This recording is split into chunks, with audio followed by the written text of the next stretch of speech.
Oscar award పొందిన పాట పాడిన రాహుల్ సిప్లీగంజ్ కు తెలంగాణ ప్రభుత్వం ₹1 కోటి నజరానా ప్రకటించింది. సొంత కృషితో ఎదిగిన రాహుల్ తెలంగాణ యువతకు రోల్ మోడల్ గా నిలిచాడని సీఎం రేవంత్ రెడ్డి ఈ పురస్కారాన్ని ప్రకటించారు. రాహుల్ సిప్లీగంజ్ కాలభైరవ కలిసి పాడిన నాటు నాటు పాట ఉత్తమ ఒరిజినల్ సాంగ్ విభాగంలో ఆస్కార్ గెలుచుకుంది.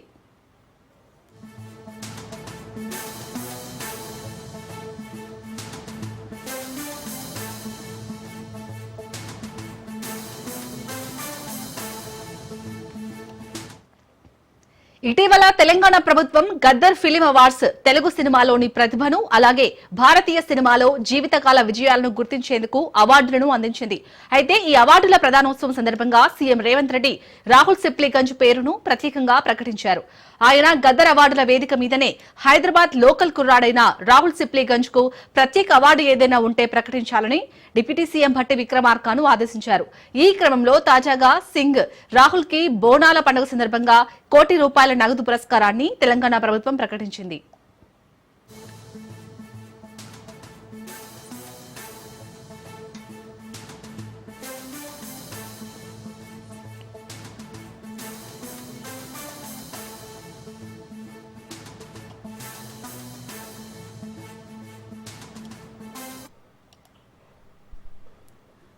రైట్, మొత్తానికైతే ఆస్కార్ అవార్డు పాట పాడిన రాహుల్ సిప్లీగంజ్ తెలంగాణ ప్రభుత్వం అయితే ₹2 కోటి నజరానా ప్రకటించింది రాహుల్ సిప్లీగంజ్ కి. సో దీనికి సంబంధించి పూర్తి అప్డేట్స్ మా ప్రతినిధి రాజు అందిస్తారు. రాజు, సో మొత్తానికైతే ఏదైతే మన ఆస్కార్ అవార్డు పొందిందో పాట నాటు నాటు సాంగ్ పాడిన రాహుల్ సిప్లీగంజ్ కి అయితే ₹2 కోటి నజరానా ప్రకటించింది. అప్డేట్స్ ఏంటి దీనికి సంబంధించి? రాహుల్ సిప్లీగంజ్ కి తెలంగాణ ప్రభుత్వం ₹1 కోటి నజరానా ప్రకటించడం జరిగింది. ఈ రోజు బోనాల పండుగ సందర్భంగా ప్రత్యేకంగా ఓల్డ్ సిటీలో బోనాల పండుగ పెద్ద ఎత్తున జరుపుకుంటారు. దీనికి సంబంధించి ఓల్డ్ సిటీ కుర్రోడైనటువంటి రాహుల్ సిప్లీగంజ్ కు ₹1 కోటి నజరానా గతంలో పిసిసి అధ్యక్షుడిగా ఉన్నప్పుడు రేవంత్ రెడ్డి ఒక కార్యక్రమంలో ఆయనకు ఏదైతే ఆస్కార్ అవార్డు పాటకు ఆయన పాడినటువంటి పాటకు ఆస్కార్ అవార్డు రావడం త్రిబుల్ సినిమాకు సంబంధించి దానికి సంబంధించి ఆయన అప్పుడు పిసిసి అధ్యక్షుడిగా ఉన్నటువంటి రేవంత్ రెడ్డి పార్టీ పరంగా ఆయనకు 10 లక్షల ఏదైతే ఉందో ఆ బహుమతిగా ఇస్తాము, ₹10 లక్షల నగదు ఇస్తాము, ప్రభుత్వం ఏర్పాటు అయ్యాక ₹1 కోటి నజరాగా ఇస్తామని చెప్పి కూడా ఆయన ఒక కార్యక్రమంలో ప్రకటించడం జరిగింది. సో తర్వాత తెలంగాణలో కాంగ్రెస్ ప్రభుత్వం అధికారంలోకి వచ్చిన తర్వాత ఇచ్చిన మాట నిలబెట్టుకున్నటువంటి సీఎం రేవంత్ రెడ్డి ఈ రోజు ప్రకటించడంతో మాట నిలుపుకున్నారని చెప్పి కూడా ఆయనకు సంబంధించి సోషల్ మీడియాలో పెద్ద ఎత్తున ప్రచారం అయితే జరుగుతా ఉంది. దీనికి సంబంధించి ఏదైతే ఆయన త్రిబుల్ సినిమాకు సంబంధించి నాటు నాటు పాట అంతర్జాతీయ స్థాయిలో కూడా దానికి ఆస్కార్ వరకు కూడా వెళ్ళింది. సొంత కృషితో ఎదిగినటువంటి తెలంగాణ యువతకు రాహుల్ సిప్లీగంజ్ మార్గదర్శకుడు అని చెప్పి కూడా సీఎం రేవంత్ రెడ్డి ఆయనను కొనియాడిన పరిస్థితి కనిపిస్తా ఉంది. అదేవిధంగా ఇటీవల గద్దర్ అవార్డులకు సంబంధించి ఆ ఫంక్షన్ లో కూడా ప్రత్యేకంగా రాహుల్ సిప్లీగంజ్ ను ప్రస్తావిస్తూ త్వరలోనే ప్రభుత్వం నుంచి ఒక ప్రకటన ఉంటుందని చెప్పి కూడా అప్పుడే ఒక హింట్ కూడా ముఖ్యమంత్రి రేవంత్ రెడ్డి ఇవ్వడం జరిగింది.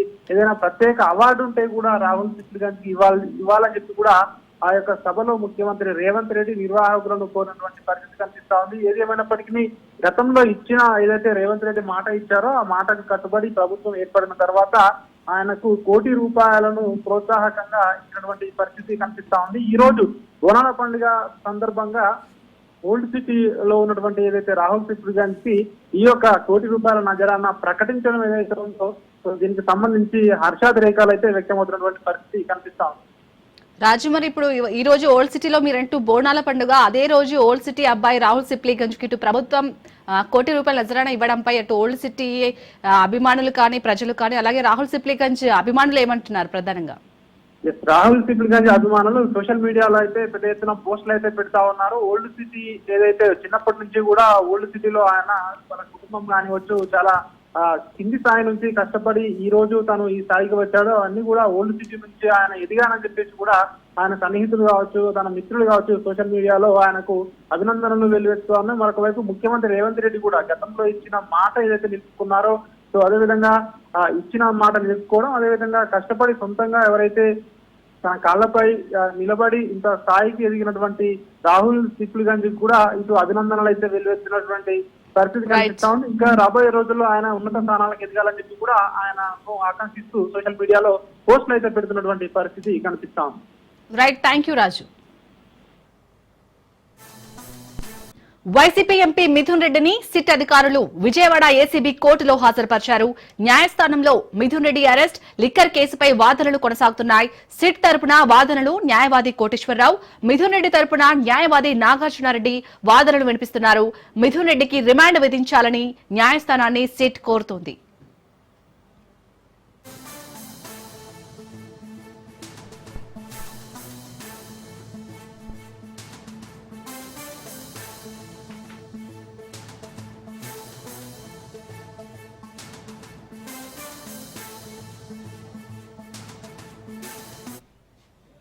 రైట్, ఇక ఇదే అంశానికి సంబంధించి మరిన్ని అప్డేట్స్ మా ప్రతినిధి వాసు అందిస్తారు.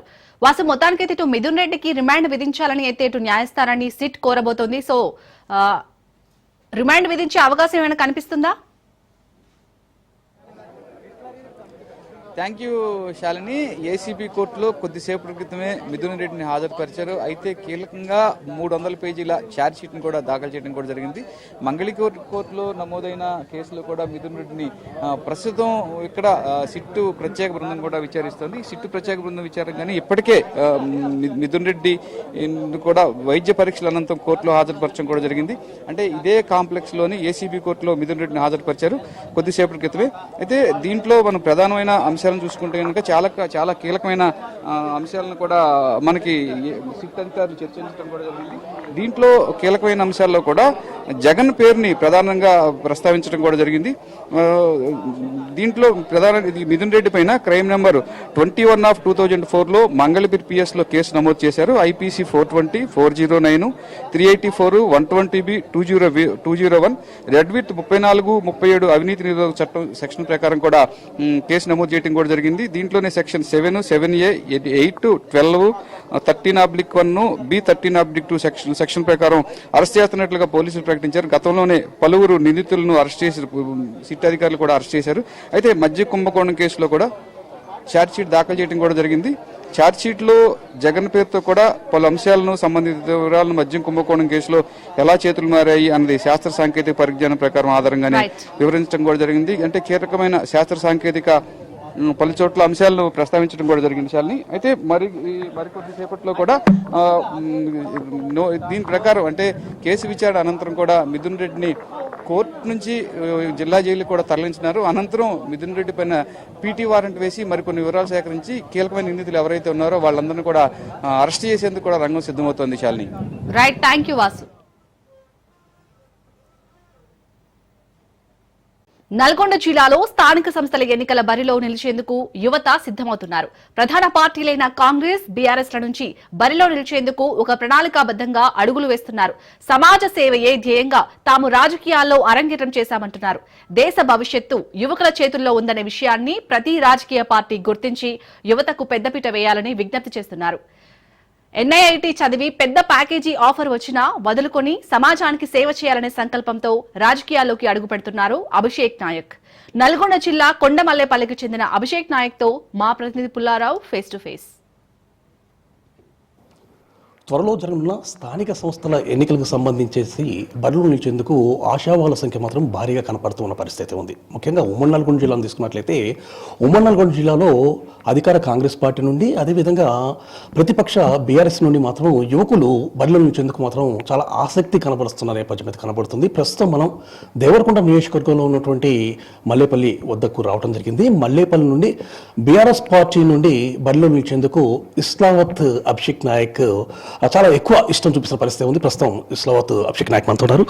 చెప్పండి, యాక్చువల్గా మీరు చాలా యువకులుగా ఉండడం జరిగింది. అసలు రాజకీయాల్లోకి రావాలని చెప్పి ఎందుకు అనుకుంటున్నారు? అదేవిధంగా మీ ఎడ్యుకేషనల్ క్వాలిఫికేషన్స్ అసలు ఏంటి? అందరికీ నమస్కారం అన్న. ఇప్పటిదాకా మీరు చెప్పిన ఇంట్రడక్షన్ సరిపోతుంది అనుకుంటా నా గురించి. ఈ జనరేషన్లో యూత్ పాలిటిక్స్లోకి రావాలని చెప్పేసి చాలా పార్టీల నుంచి కూడా చాలామంది ఎక్స్పెక్ట్ చేస్తున్నారు. పార్టీ లీడర్స్ కూడా చాలామంది ఎక్స్పెక్ట్ చేస్తున్నారు. అదేవిధంగా ఆ యూత్ని ప్రోత్సహించాలా, ఈ యూత్ని పాలిటిక్స్లోకి రమ్మనడానికి చాలా పార్టీస్ కూడా ఇప్పుడు నెక్స్ట్ టార్గెట్ అంతా కూడా పాలిటిక్స్లో ఉన్నదంతా కూడా యూత్ పైనే. సో అందరికీ కూడా తెలుసు ఈసారి కాంగ్రెస్ పార్టీ అధికారంలోకి రావడానికి ముఖ్య కారణం కూడా యూతే. సో నేను సొంతంగా రాజకీయంలోకి రావడానికి రీజన్ ఏంటంటే దానికి ఎన్ నెంబర్ ఆఫ్ రీజన్స్ ఉండొచ్చు. కానీ నేను వచ్చిన రీజన్ తర్వాత ఇప్పుడు నేను ఏదైతే రాజకీయం చేస్తున్నానో ఆ రాజకీయ క్రమంలో నేను ఏదైతే పాలిటిక్స్ లోకి ఒకసారి ఎంటర్ అయిన తర్వాత పబ్లిక్ లో రోజు రోజుకి సొసైటీలో బాగా తిరుగుతున్నాం, బాగా యాక్టివ్ అవుతున్నాం. వచ్చిన క్రమంలో ఏమైందంటే అన్న రోజు రోజుకి కూడా రాజకీయం చేయాలనే సంకల్పం, ఆ బలం ఇంకెక్కువ అయిపోయింది. ఆ ఆసక్తి కూడా నేను ఖచ్చితంగా రాజకీయంలో ఉండాలి అని చెప్తే ప్రతిరోజు పొద్దున లేసి సాయంత్రం వరకు పబ్లిక్ లో ఉండడం వల్ల వాళ్ళకుండే బాధలు, వాళ్ళకుండే కష్టాలు, వాళ్ళని మనం ఈ నిజంగా ఉన్న పాత సొసైటీలో ఉన్న కూడా పాత లీడర్లు కూడా ఎంతమంది ఎంత నిర్లక్ష్యం చేసినారో దాన్ని ఓవర్కమ్ చేయాలంటే మనలాంటి యూత్ ఖచ్చితంగా రాజకీయంలోకి ఉండాలా, మనలాంటి యూత్ ఉండాలా. అందులో కూడా ఎడ్యుకేటెడ్ యూత్ ఉంటే ఇంకెంత బలంగా ఉంటుందో చూపించడం కోసం రాజకీయం చేయాలా. నేను ఒక ఎగ్జాంపుల్ లాగా సెట్ అవ్వాలి అని చూపించుకోవడం కోసం రాజకీయం చేస్తున్నాను. అండ్ ఇంకొకటి, యూత్ ఖచ్చితంగా రాజకీయంలోకి రావాలని ఎంతమంది అయితే కోరుకుంటున్నారో వాళ్ళంతా కూడా యూత్ కి సపోర్ట్ చేయాలని కూడా కోరుకుంటున్నాం. కాబట్టి నేను నా అంతటా నేను బయట రాకపోయినా కూడా నా ద్వారా ఇంకొక 10 మంది వచ్చి 10 మంది మోటివేట్ అయ్యి రాజకీయంలోకి రావాలనే ఒక ఇంటెన్షన్ తో రాజకీయంలోకి వచ్చినాం అన్న. ఎడ్యుకేషన్ క్వాలిఫికేషన్ చెప్పలేదు.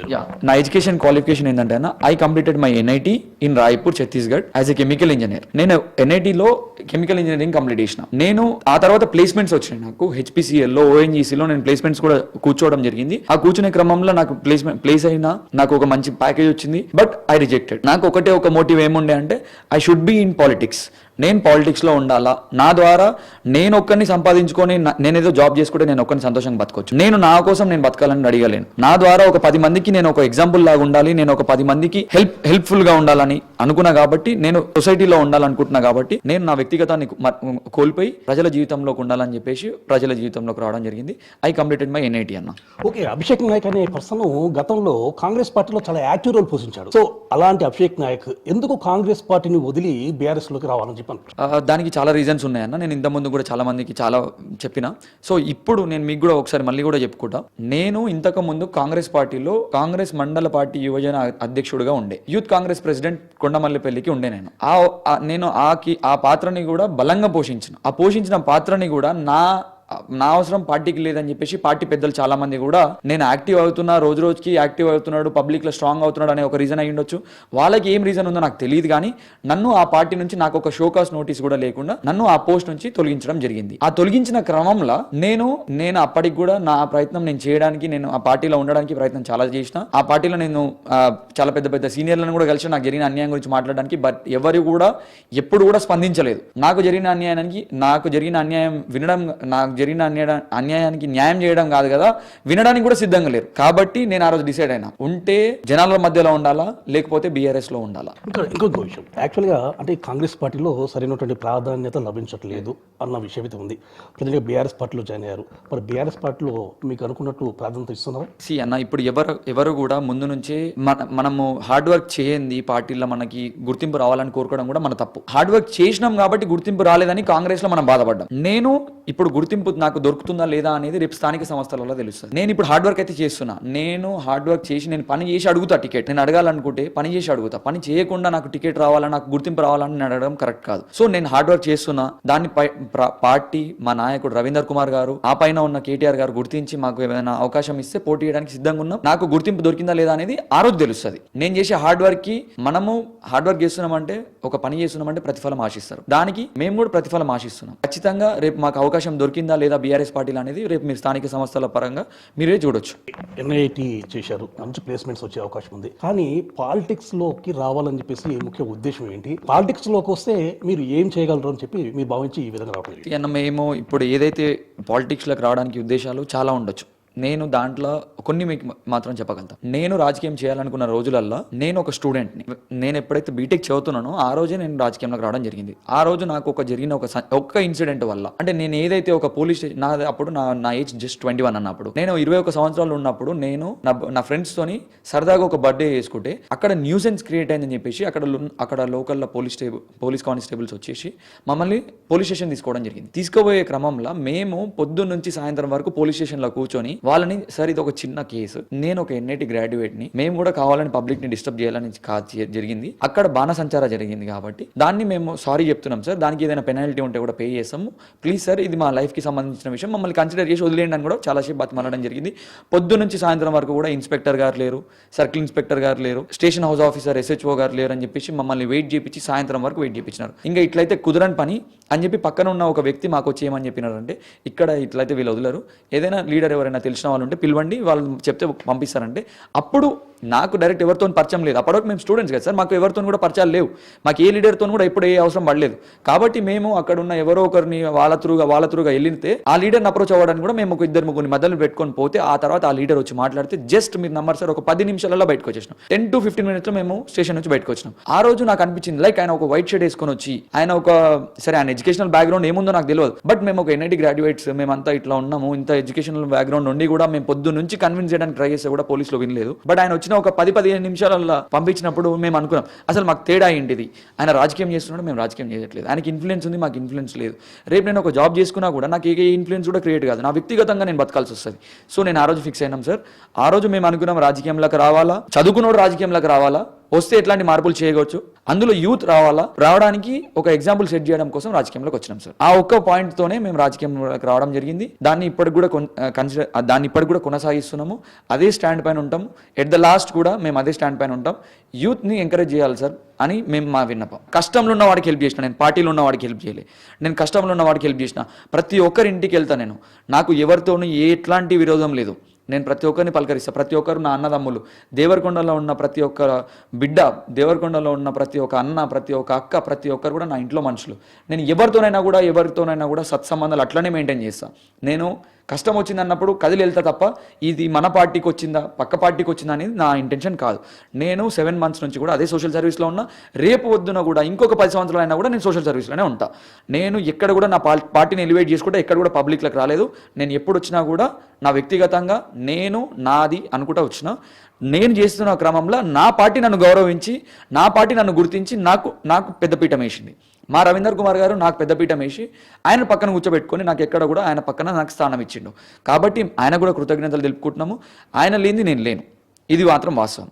ఆయన లేనిది నేను లేను, రవీందర్ కుమార్ గారు లేనిది నేను లేను. ఆయన నాకు ప్రతి విషయంలో బ్యాక్ సపోర్ట్ చేసినాడు. So I'm very much thankful to Ravinder Kumar గారు. 7 నెలలుగా కూడా పూర్తి స్థాయిలో యాక్టివ్ రోల్ పోషిస్తున్నారు, ముఖ్యంగా సామాజిక సేవా రంగంలో ముందుకు పోతున్నారని చెప్పారు. సో మీ యొక్క సేవను బట్టి అంటే మీ వెనక యూత్ ఫాలోయింగ్ అనేది ఏ విధంగా ఉందని చెప్పారు సార్? నేను చేస్తున్న యాక్టివిటీస్ వల్ల చాలా మంది కూడా మోటివేట్ అవుతున్నారు. నాకు ఒక్క దేవరకొండ నుంచే కాదు, ఆల్ ఓవర్ తెలంగాణ నుంచి, సిద్దిపేట నుంచి కానీ, లేకపోతే మహబూబ్నగర్ నుంచి కానివ్వండి, సూర్యాపేట నుంచి కానివ్వండి, ఓవరాల్ నల్గొండ డిస్ట్రిక్ట్ నుంచి కానివ్వండి, వేరే ఆదిలాబాద్ నుంచి కానివ్వండి, చాలా దగ్గర నుంచి, నాకు బయట స్టేట్స్ నుంచి కూడా, కర్నూలు నుంచి మనకి చాలా మంది కూడా, నాకు చాలా మంది వెల్ విషర్స్ ఉన్నారు. నేను ఒక ఇన్స్టాగ్రామ్ ప్లాట్ఫామ్ అనే ఒక ఇన్స్టాగ్రామ్ని నమ్ముకొని ముందరికి వెళ్ళినాం. మేము అదే ఒక ప్లాట్ఫామ్ మేము చేసే యాక్టివిటీస్ని షో చేసుకోవాలనేది కాదు. మా పాయింట్ ఏంటంటే నన్ను చూసి ఇంకొకరైనా బుద్ధి తెచ్చుకోవాలని. ఇప్పుడు చేసే శక్తి ప్రతి ఒక్కరి దగ్గర ఉంటుంది సార్, కానీ చేసే గుణం ఉండాలా. చేసే శక్తి ప్రతి ఒక్కరి దగ్గర ఉంటుంది, చేసే గుణం ఉండాలా. నన్ను చూసి ఇంకొకరైనా మోటివేట్ అవ్వాలా, ఇంకోటి అరే వాడు చిన్న పిల్లోడు వాడే చేస్తున్నాడు, మనం చేసే తప్పేంది అని చేయాలా అనే ఒక ఇంటెన్షన్తో మేము వీడియోస్ని వైరల్ చేయడం జరుగుతుంది. మేము చేసే ప్రతి యాక్టివిటీస్ని పబ్లిక్లో తీసుకురావడం దానికోసమే చేస్తున్నాం. ఆ ఒక క్రమంలో మనకేమవుతుందంటే రోజు రోజుకి 2 స్టేట్ల నుంచి కూడా, ఆల్ ఓవర్ తెలంగాణ నుంచి కూడా మనకి యూత్ నుంచి బాగా సపోర్ట్ వస్తున్నది. ప్రతి దగ్గర కూడా అన్న మీరు మా దగ్గర రావాలా, మీరు మాకు సపోర్ట్ చేయాలా, మీరు మాతో పాటు ఉండాలా, మీ సపోర్ట్ మాకుంటే మేము ముందరికి వెళ్తాం, వాళ్ళ సపోర్ట్ నాకుంటే నేను ముందరికి వెళ్తాం. సో అట్లా మేమంతా ఒక కోఆర్డినేషన్లో వర్క్ చేస్తున్నాం. నేను దగ్గర ఇప్పుడు తెలంగాణలో ఉన్న ప్రతి ఒక్క ఆల్ ఓవర్ తెలంగాణలో ఒక 5,000 నుంచి 10,000 మెంబర్స్ యూత్ని మొబిలైజ్ చేయగలుగుతాం, అంతమందిని ఇన్ఫ్లుయెన్స్ చేయగలుగుతాం. అట్లా అని చెప్పేసి మనం దాన్ని వాళ్ళని చెడుదారిలో తీసుకోము, రాజకీయంలో ఉండాలని చెప్తున్నాం. వాళ్ళని ఖచ్చితంగా ఒక ట్రాక్లో పెట్టాలని ప్రయత్నం చేస్తున్నాం. అదే ట్రాక్లో మేము కూడా నడవాలని ప్రయత్నం చేస్తున్నాం. ఈ మల్లెపల్లి మండలంలో 28 గ్రామ పంచాయతీలు ఉన్నాయి. ఈ 28 గ్రామ పంచాయతీలలో రిజర్వేషన్స్, ఇప్పుడు మీకు కూడా తెలుసు బీసీ రిజర్వేషన్ అనేది 42% బిల్ పాస్ అయింది. సో 42% రిజర్వేషన్ బిల్ ఉంది, 10% మా ఎస్టీస్కి ఉంది రిజర్వేషన్.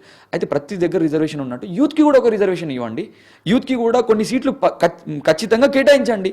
ఈ 28 స్థానాలల్లో నేను ఒక్క బీఆర్ఎస్ గురించే మాట్లాడట్లేదు, ప్రతి ఒక్కరికి చెప్తున్నా నేను, ఇది ఆల్ పార్టీస్కి నేను చెప్తున్నా, యువకులకి ప్రాధాన్యత కల్పించండి. వాళ్ళు లేనిది ఏది లేదు.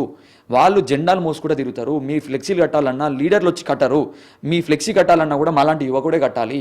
మీకోసం స్టేజ్లు వేయాలన్నా మాలాంటి యువకుడే వేయాలి. అట్లాంటి వేసిన స్టేజ్ల పైన మీరు వచ్చి కూర్చున్నప్పుడు మేమెంత సంతోషపడుతున్నామో అట్లాంటి దాంట్లో నుంచి ఒక్కరిని ప్రోత్సహించండి అని అడుగుతున్నాం. మాకు ఫ్లెక్సీలు కట్టడం కాదు, ఫ్లెక్సీల పైన ఉండే అవకాశం కూడా ఇవ్వండి అని కోరుకుంటున్నాం. పిల్లలు, నేను చెప్పే మాటలు కూడా ఎంతోమంది యువకులు కూడా, నాకంటే పెద్దోళ్ళు కూడా నన్ను ప్రోత్సహిస్తున్నారంటే ఒకటే ఒక రీజన్, వీడు మాట్లాడగలుగుతాడు, వీడు ముందర ఉంటే మనలాంటి వాళ్ళు 10 మంది పని చేసుకోండి, నా సంతోషం, నన్ను ముందర చూపించి మీరు ఏమైనా పని చేసుకోండి. నేను బలిపశువుని అయితా మీకోసం సిద్ధంగా ఉన్నా. నేను బలిపశువుని అవ్వడానికి కూడా సిద్ధంగా ఉన్నా. నేను ఒక మాట తప్పుగా మాట్లాడితే పడిపడనోడు వచ్చి నన్ను ఏమైనా చేయొచ్చు, సిద్ధం, నేను దానికి కూడా రెడీ ఉన్నా. బట్ నేను చేసిన పోరాటం వృధా కావద్దు, నేను చేసిన దానికి ఎవరికొకరికి ఉపయోగపడాలనేది నా ఇంటెన్షన్. నేను ఈ ఆస్పెక్ట్సే అబ్జర్వ్ చేసిన సార్. నేను వాటిని ఓవర్కమ్ చేయడం కోసమే రాజకీయం చేస్తున్నాము. మేము ఖచ్చితంగా కూడా దాన్ని అనగగట్టడానికి ప్రయత్నం చేస్తాం. చూడొచ్చు, ఇక్కడ అభిషేక్ నాయక్ చాలా కొన్ని విషయాలు మాత్రం ఆసక్తికరమైన విషయాలు కూడా చెప్పడం జరిగింది. ముఖ్యంగా యువతను ప్రోత్సహించాల్సిన అవసరం అయితే అన్ని పార్టీల పైన ఉంది. ఎందుకంటే దేశ భవిష్యత్ అనేది తర్వాత యువకుల చేతిలో ఉంది కాబట్టి అలాంటి యువతను ప్రోత్సహించేసి వివిధ పదవుల్లో వాళ్ళకు ఉంచినట్లయితే మాత్రం ఆ పదవుల ద్వారా సమాజంలో జరిగేటటువంటి అనేక అంశాలను, అంటే ముఖ్యంగా సమాజంలో పేరుకుపోయినటువంటి అనేక రుగ్మతలను కూడా పారదోలే అవకాశం ఉంటుంది. తనకు తప్పనిసరిగా బీఆర్ఎస్ పార్టీ నుంచి టికెట్ వస్తుందని చెప్పి భావిస్తున్నాను. అదేవిధంగా టికెట్ ఇచ్చిన తర్వాత ఒకవేళ నేను విజయం సాధించినట్లయితే మాత్రము తన ప్రాంత అభివృద్ధి కోసం ఎనలేని సేవ చేస్తానని చెప్పేసి కూడా అభిషేక్ నాయక్ చెప్తున్న పరిస్థితి ఉండడం జరిగింది. మల్లిపల్లి నుండి కెమెరా నోటైతో పుల్లారావు, రాజ్ న్యూస్.